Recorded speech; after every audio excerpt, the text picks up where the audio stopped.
Guys, I know I'm late to doing this video, but I have to tell you something. I realized in my time playing Battle for Bikini Bottom Rehydrated that as a remake of the now famous Spongebob Squarepants Battle for Bikini Bottom, it's alright.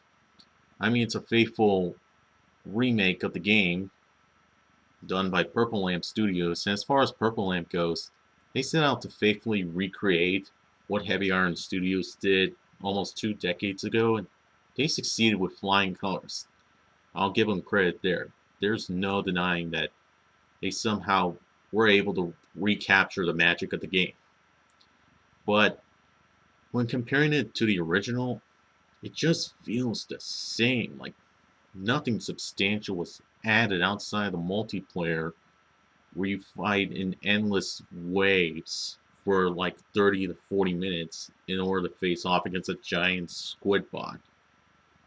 All the cut content that Heavy Iron Studios took out that Purple Lamp promised was wasted on the multiplayer. And my thing is, and here's the big kicker. For this remake, Purple Lamp should have taken some creative liberties. Like imagine if we had new robots from Plankton's machine in order to fight that relied on more thinking than what we had. Like say we have robots that are immune to like the destructive bubble rocket, but you can take them out with a bubble ball. That would be cool. Or how about robots that latch on to Sandy's lasso and start twirling around in order to damage her? This would require you to get in close and karate chop. Or you could add in like a fake out move for Sandy where she might go to lasso, he reaches out, the robot reaches out, she pulls it back and she goes in for a karate strike instead. That would make the robot variety more challenging and fun. Hell, where's the bargain mart? Where's Mrs. Puff's house? Where's the Chum Caverns? Wouldn't it be cool for this remake if when we get to Plankton's place and we have all the golden spatulas, there's still a locked door that you need to open, but the key is not in the room. And in order to get the key, you have to take an elevator down to the Chum Caverns and fight the giant squid boss. That, in order to get the key, that would be a cool usage of the boss fight that was left out. Or hell, the Patrick's dream sequence.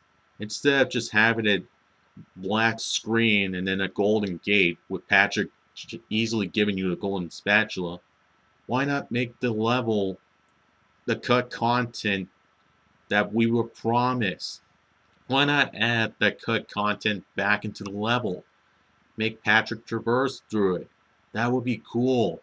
Because then we could have SpongeBob and Patrick go on a little scavenger hunt game in order to get to the golden spatula, which would be on top of the ice cream mountain.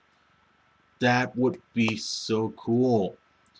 You would have had the falling onions, you would have had the chocolate river, you would have had those ice cream cones that would fall down. And aside from the glitch, and aside from the secret Patrick sock that you can acquire in the movie theater through a tricky glitch involving bouncing off the bounce pad with the slam jump and then getting into that bowling animation all the way into the theater, get the sock. Nothing substantial was added, nothing of value was added in the game to make it more playable, to make it more replayable, to have it have more value than the original.